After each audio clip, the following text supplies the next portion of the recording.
Mercy Me is coming to Pittsburgh, the Together Again tour with Mercy Me, Crowder, and special guest Andrew Ripp, Thursday, October 5th. Bring your family and friends to the PPG Paints Arena in Pittsburgh for Mercy Me, Crowder, and Andrew Ripp live in concert. 3 multiple award-winning artists on one stage for one night. Let your spirit soar, your heart sing, and your faith ignite. Mark your calendars for Thursday, October 5th. Get your tickets now at mercyme.org. It's really tempting to treat everything in our life as if it's equal. So when push comes to shove and 2 competing things need us at the same time, we don't know where to focus because in our mind, it's all equal. The house cleaning comes last on the list versus something that... Because it's not fun. Right. It's not fun for anybody. Cleaning house, right?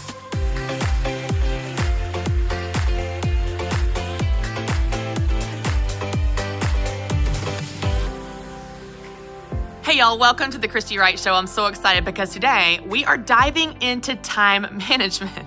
Yeah, the thing that we all struggle with every day of our lives. Now, if you've been tracking with me, we've been working through the core of confidence, working on your life from the inside out. Spirit, mind, body, relationships, and last week we talked about resources. Now, your resources include your time, your money, and your energy. So we're going to keep talking about that. We're going to dive into each of them starting today with focusing on your time. And then I get to have a conversation with one of our Academy members, Misty McCraw. She actually has driven up from Mississippi, and we're going to dive in to talking about how she manages her time in a real live coaching session with you. It's going to be fun, but first, let's go ahead and talk about time management. You know, I thought about something recently. I have this habit when it comes to traveling. I don't know if you're like this.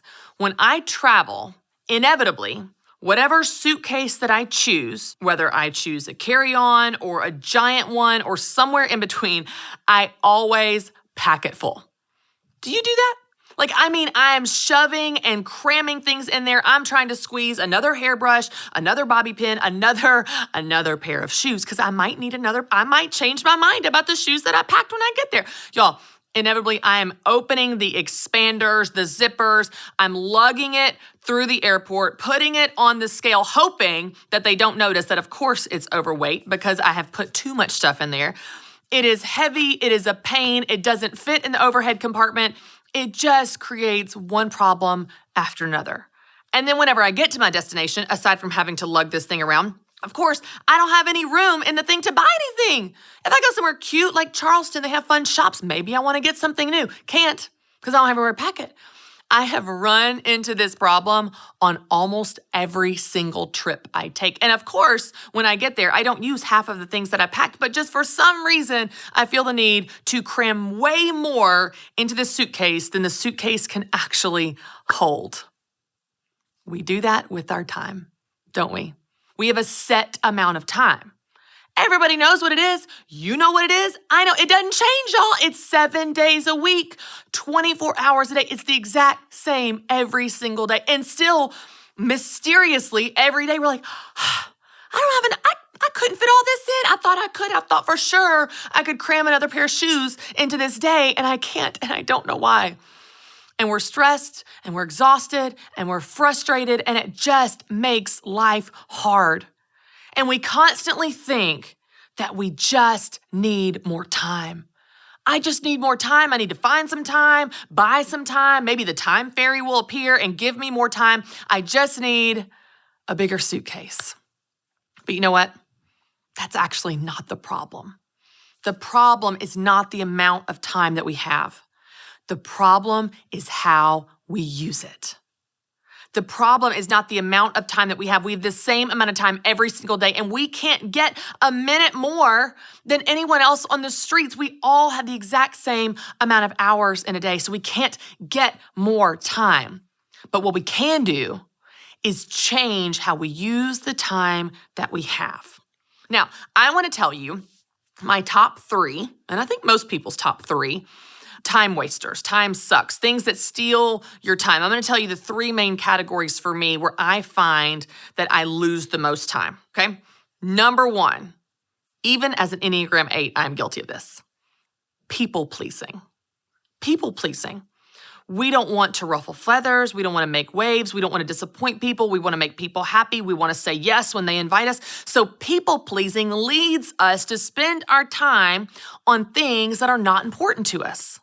So we say yes to the potluck. We say yes to the small group. We say yes to the volunteer dinner. We say yes to that party. We say yes to lots and lots of good things. And that's important because they're good things. They're good things. They might be church things, ministry things, social things, marriage things. We just say yes to all these things. But because they're good, we think, oh my gosh, we've got to do them. But it's too many things. We're saying yes in all of these places, and we don't have enough time. Pleasing people, saying yes when we want to say no, leads us to use our time in ways that are not right for us, that are not right for what we want for our life, that are not what's important to us. So I think people pleasing is a really, really big category of where we lose our time or waste our time. The second category is similar to the first, but it's a little bit different. The second category is being the hero. Now, this is a little bit different because when you're people pleasing, you're more focused on how are they going to perceive me? How are they going to react? I need to say yes because I don't want to let them down. I've got to say yes. I've got to show up. I've got to show up. Being the hero is a little different because it's more about us. We feel this need to save the day. We feel this need to be the hero, to be Mother Teresa, to save the world, to show up. If there's a gap, we bridge it. If there's a problem, we solve it. If there's a need, we fill it. We show up and again and again and again because we have this need to be needed. Now, we wouldn't say that. We wouldn't even acknowledge that necessarily. We might say, oh no, I just want to help them out. Oh, I just want to fix that problem. But the core root of what's going on is being needed makes us feel good about ourselves. Being needed makes us feel important. Being needed fills some void in us. I heard a friend one time say, there's a very big difference in doing something to be loving and doing it to be loved. And I think if we're honest, a lot of our efforts to please people and show up and fill the gaps and be the hero is really an effort to be loved, an effort to be okay, an effort to get affirmation, an effort to get praise and compliments and applause, an effort to go, oh my gosh, can you believe she did that? Did you see how she threw that party? Did you see how she cleaned that whole house? Did you see how she did that thing? Like, oh, this whole thing. We do it because it fills a void in us. Being the hero is a very tempting way to lose your time because you want to show up for everyone else, but it's really pointing a light to something that's going on in you. So one of the first categories is people pleasing. The second is being the hero. The third would just be checking out. Checking out on TV, social media. And I don't hate TV. I don't hate Netflix. I don't hate social media. I don't hate these things. But let me just give you some really interesting statistics. Do you know that the average American checks their phone over 100 times a day? The average American watches between 3 and 5 hours of TV per day. The average American spends around 2.5 hours on social media per day. Now, I don't think that you would say that the most important thing in your life is TV or Instagram. I certainly wouldn't say that. It's not intentional that we check out and look at our phones, but we're tired at the end of the day. We just want to sit back, turn on a good show, scroll through Facebook, just check out. But when we check out, we're losing those hours. We're spending those hours on things that are not important to us. And then we wake up every day and say, I don't have enough time.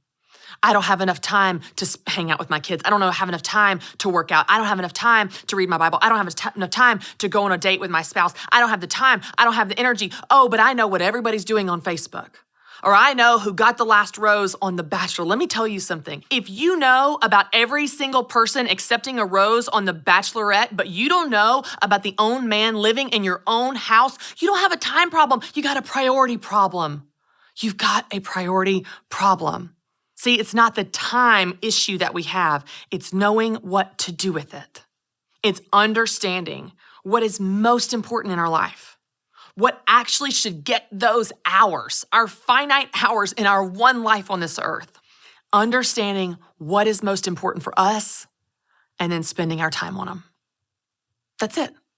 That, to me, is success in time management. That is the end goal. If you can spend your life and your time on what's important to you, that's it.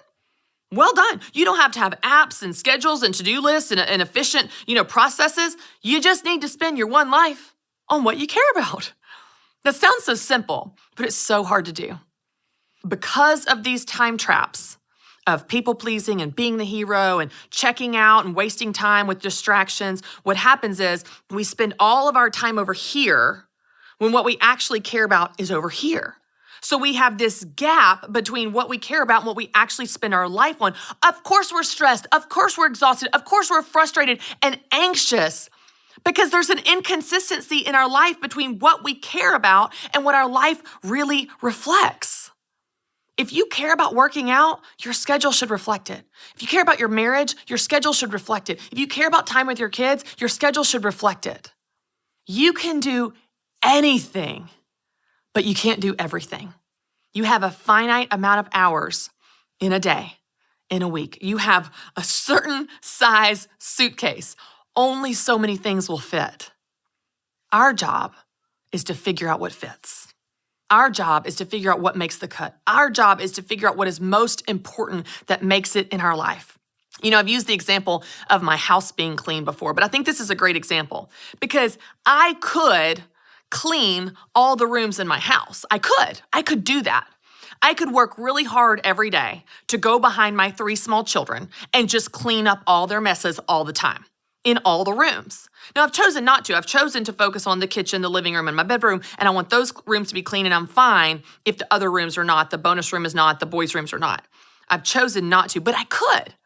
I could clean all the rooms. I could say that's most important to me. And then I would never get to play with my kids. I would never see them. We wouldn't play basketball in the driveway every night after work. We wouldn't play on the swing.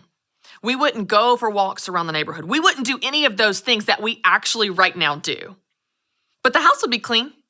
The house would be clean. You know what? That's not important to me.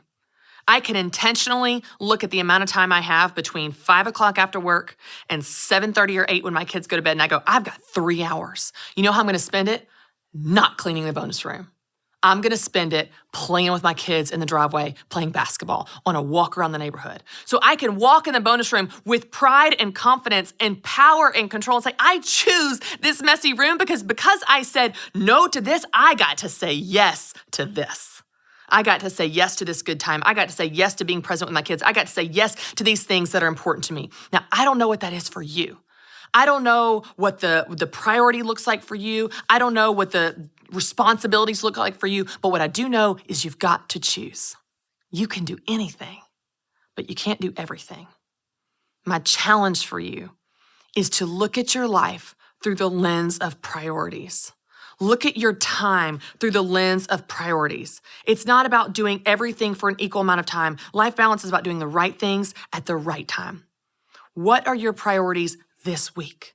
What are your priorities today? What are your priorities in this season? And guess what? You have permission for those to change next week, tomorrow, in the next season, where those priorities and your focus and your time changes to reflect what's important to you then.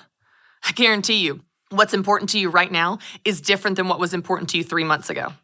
And what was important to you 3 months ago was very different than what it was in January when we all started this crazy year. Priorities can change. Seasons change. Life changes.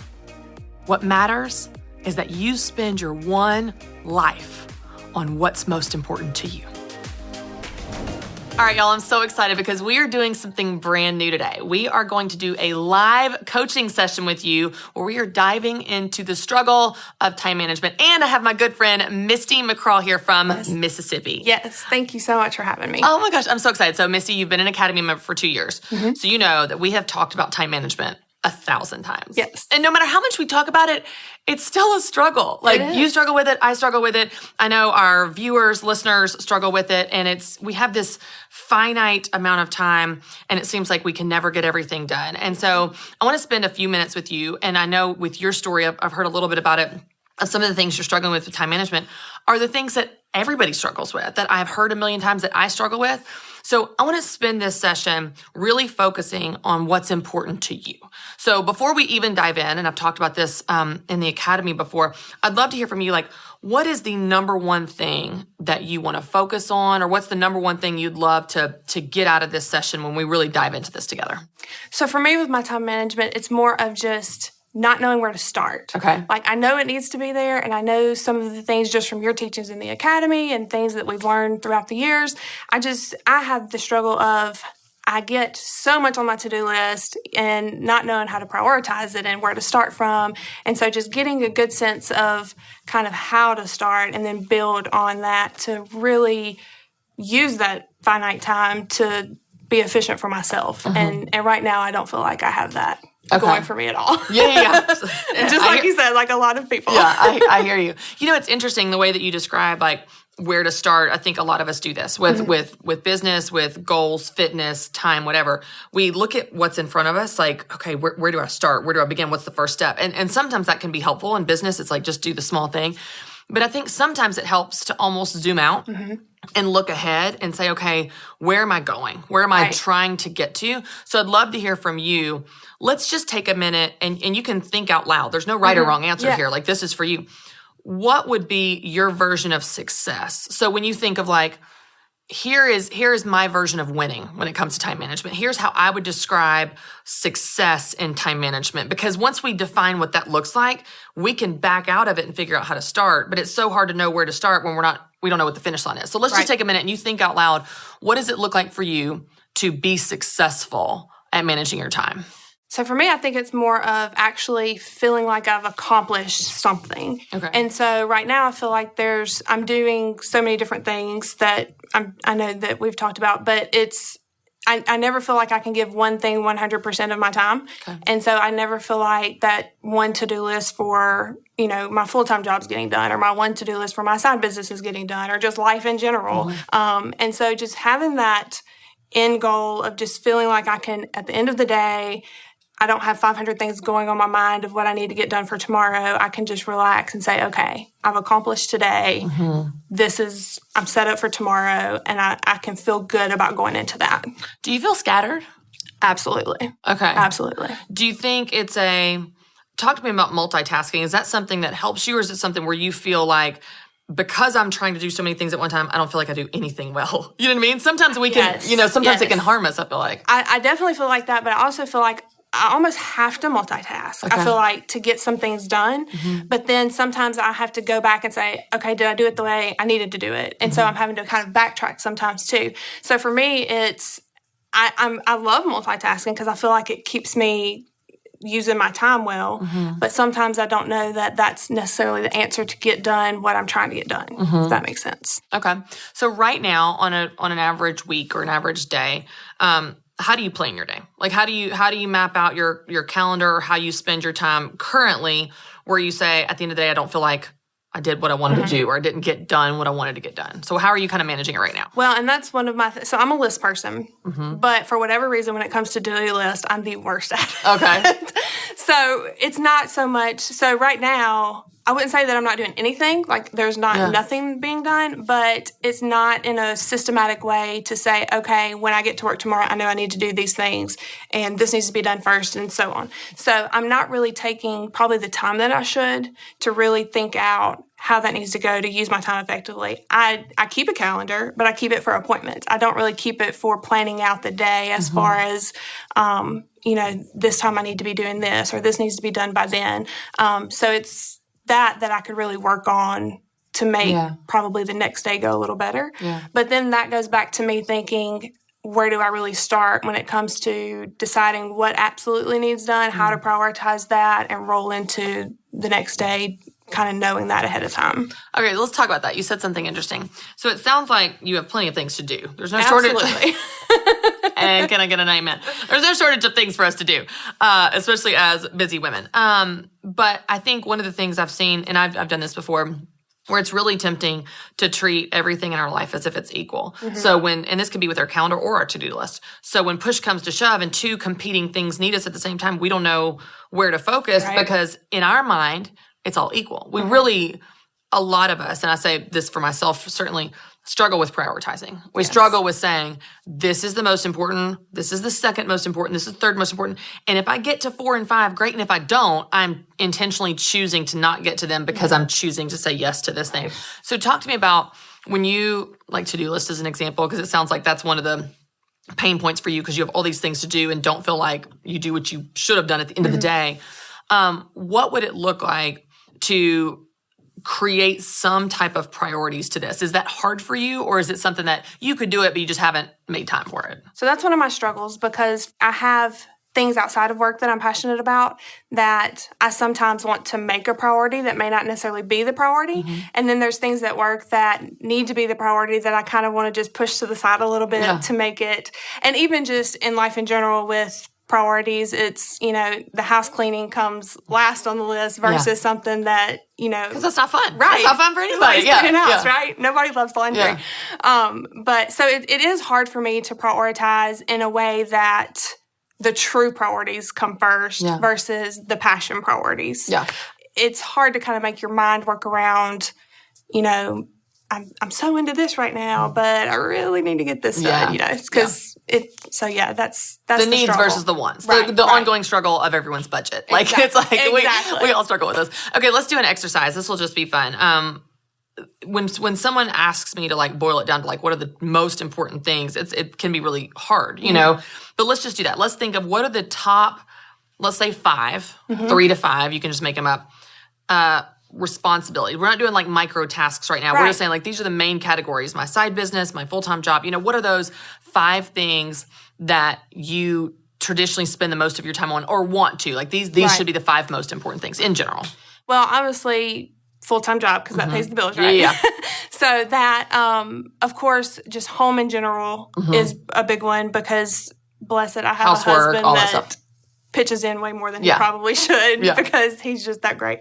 My side business. I'm also, a friend and I started a businesswomen group in our local community just to bring local businesswomen together. So just kind of as a leader of that kind of forces that as kind of a priority as well.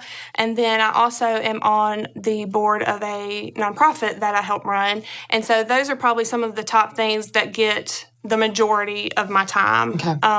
And that's really one of those other struggles that I deal with is it time for me to step away from some of those that may not be helping me get to that end goal? Or is it okay to kind of keep those in the loop and just learn how to restructure to where, because I'll be honest, I'm the worst at delegating. Like, I'm just one of those, let me do it, get it done, and I know it's right kind of thing. Yeah, totally. So, and I think that takes away a lot of time that I could be putting to other things. And so just trying to figure all of that out. Okay, so let's just kind of force ourselves to look at, because your time is finite. Your full-time job fits in those hours. Like those hours are already allocated. But in your off hours, so the extra hours, so the after work time, the early morning time, the weekend time, all those other things you mentioned, from housework to side business to the women's group, all those types of things. If you have to put those in some type of order and say, if nothing gets done, this is the most important. If I have time for a second thing, like let's take those other 4 outside of your work. Right. And let's prioritize those. And that doesn't, now you've heard me talk about this before probably in the academy, but I don't want you to think of priorities as fixed, like on a given day, you can't redirect them. But just in general, hey, this is really important to me. If I get this done, I feel great about my life. I feel great about myself. And if these other ones are more optional. So let's take those other 4, I think it was 3 or 4, and kind of put those in order. What would that look like? It's not in this order right now, but the order I would love it to be. Right, that's what we're working towards. Okay. End goal. So first, of course, would be just the household. Just helping my husband with keeping the house clean and taking care of our animals and doing all of those things would be priority number 1. Okay. And then it would be the side business, obviously, because I would like to get that to a point to where, just like everybody else in the academy, it's helping us supplement our income to have that extra money for things. And then would probably be the organization I'm involved with, the nonprofit, just because it's a passion project of mine.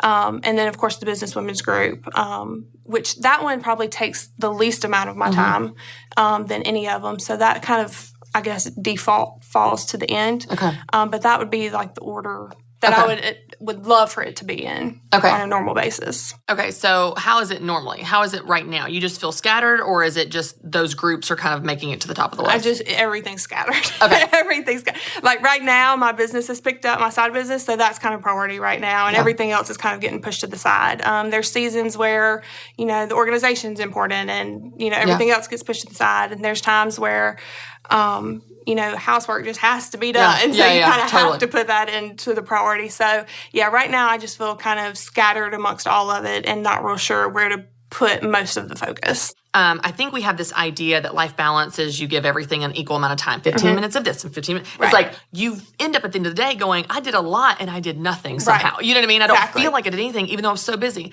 So there's something really powerful in focus. I'll give you a practical example, even with the Christy Wright Show. We batch the episodes. So right now we're shooting this. We're going to shoot another episode after this, and we batch them together where once we're in the studio, everybody's set up, we go ahead and record all of it, and then we may go 2 weeks before we do another shoot. So I want you to think about your schedule and your to-do list in terms of batching. Housework is a great example because housework is unending. Right. It doesn't matter who you are. You're never done. Right. You're never like, got it, I'm going to put my feet up. Perfect. No, because as soon as you get situated and everything is dusted, you're like, I never liked that plant. I need a new plant. You come up with house projects. I need new curtains. We all do this. So what I think would be really good with the housework side of it or the house responsibilities is to, like anything, define success. So what does success look like for you in the house? Because some of those things are, if they're important to you, if a made bed is important to you, then you can create a schedule where you wake up and make your bed. But if it's important to you and you never get to it, you constantly come into your room. You don't like your room. You don't like your life. You don't like your house. You don't like you see what I'm saying? So figure out what those are. But figure out what you can let go. With your housework and your schedule, I think it'd be a great exercise to decide what are the priorities? Like, what is the order? So if housework is number one outside of your full-time job, then you can batch that and say, okay, I'm making this up. Sunday nights, I'm going to spend 4 hours. I'm going to do all the laundry for the week, all the dishes, all the grocery shopping, whatever those things are that define success at home for you.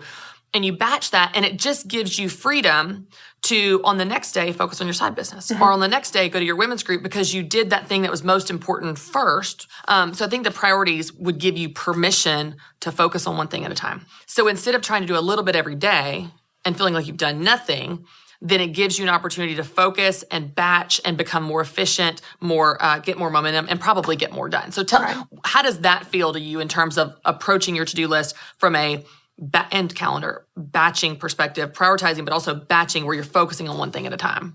I think it would help a lot, especially with, like, right now being so scattered, I easily get burned out. Yeah. Whether it be with house or business or work or whatever it may be in general.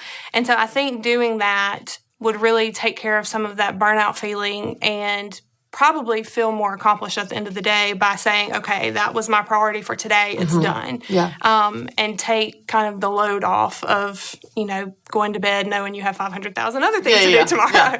So, and we all do. I love that idea. Okay, so from here, because when we started, you said, I want to know where to start. So like when you leave here and you're like, okay, I'm going to actually put this into practice. So we're going to back out of, if your version of success is I want to feel like I got stuff done at the end of the day. That's what I think you said.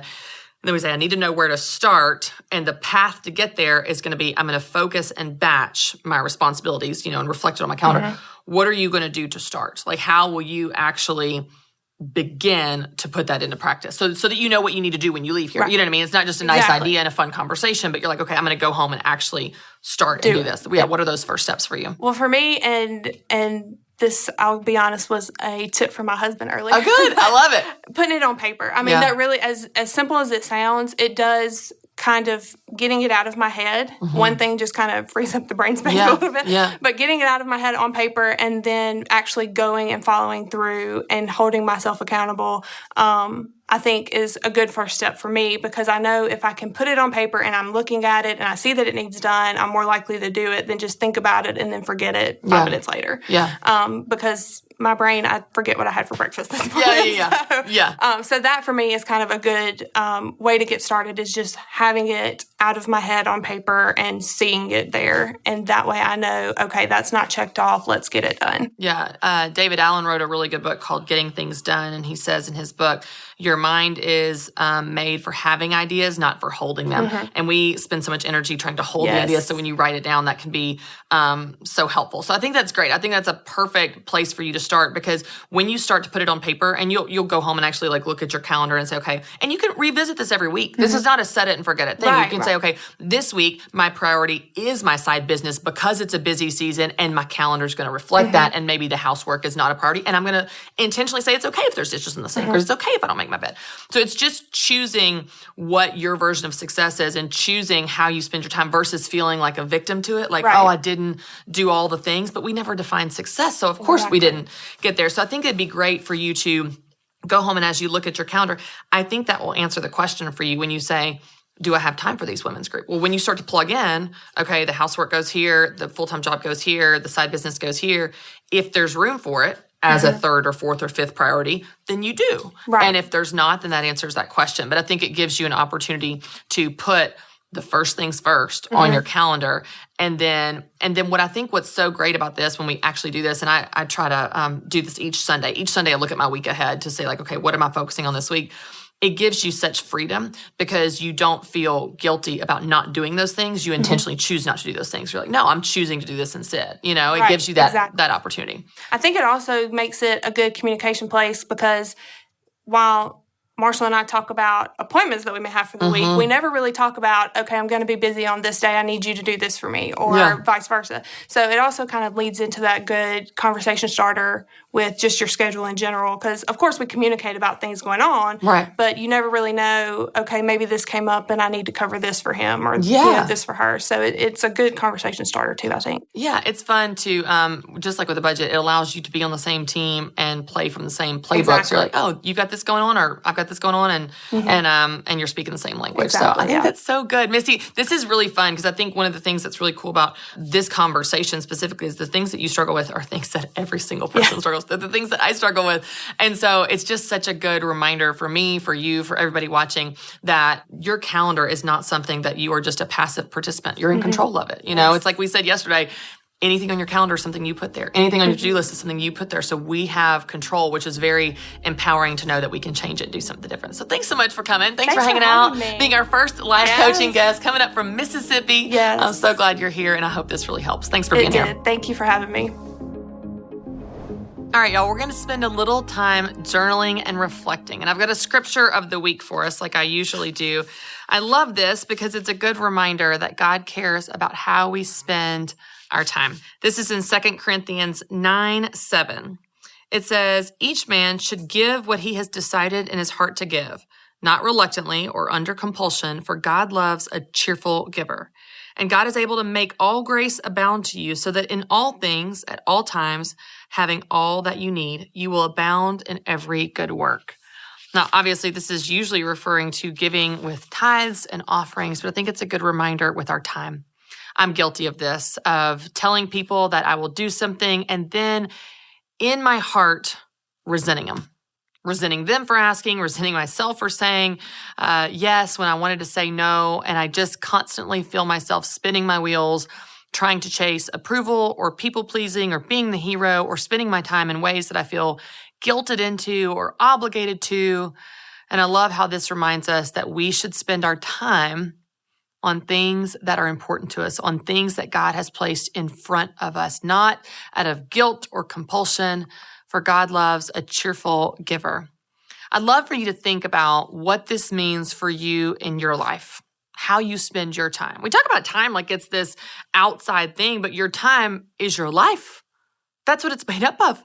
Your life is made up of how you spend your time. So it's really important.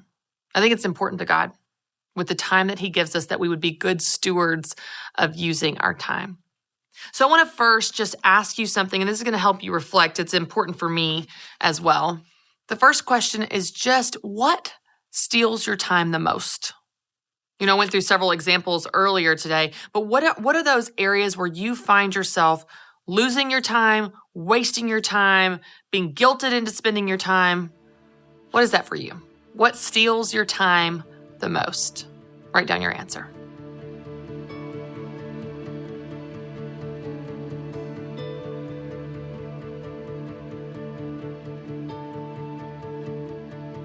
The second question is similar, but a little bit different. Where do you feel guilt or resentment around how you spend your time? Are there things that you show up to every single week and you're just disgruntled about it? You're angry, you don't want to be there, you don't know why you're doing it? Are there things that you say yes to when you really wish you'd say no? Really wish you would have said no? I tell people all the time, an honest no is better than a dishonest yes. But it's hard, isn't it? What's that for you? Where do you feel guilt or resentment around how you spend your time? Write down your answer.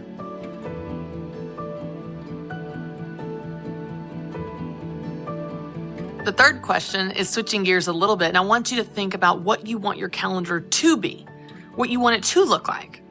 So here's what I want you to think about. What are your top priorities?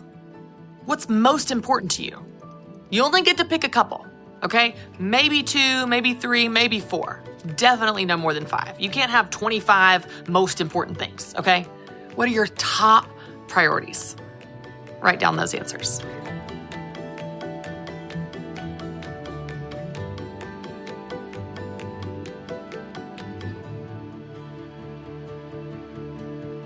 Fourth question is this: does your calendar reflect it?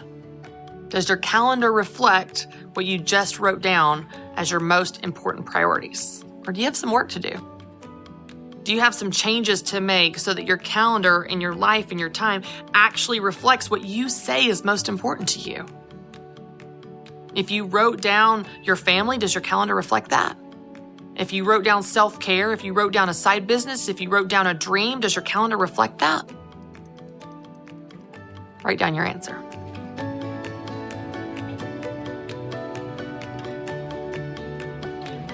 And lastly, what changes do you sense that God might be asking you to make when it comes to how you spend your time?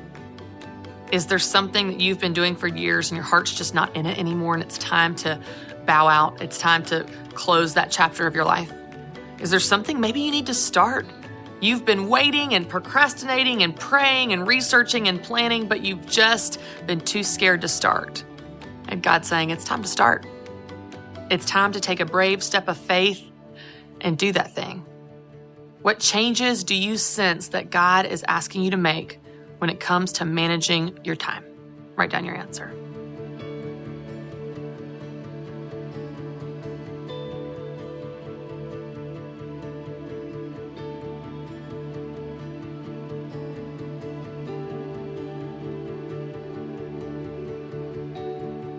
All right, I'm going to pray for us as we wrap up. God, thank you that you know our days. Thank you that you know every minute, every hour, every year, every season, every quarter, every stage and phase that we will go through. You already know it, and you have gone ahead of us. You know how things are going to turn out even when we're worried. You know the things that are not a big deal that we think are such a big deal.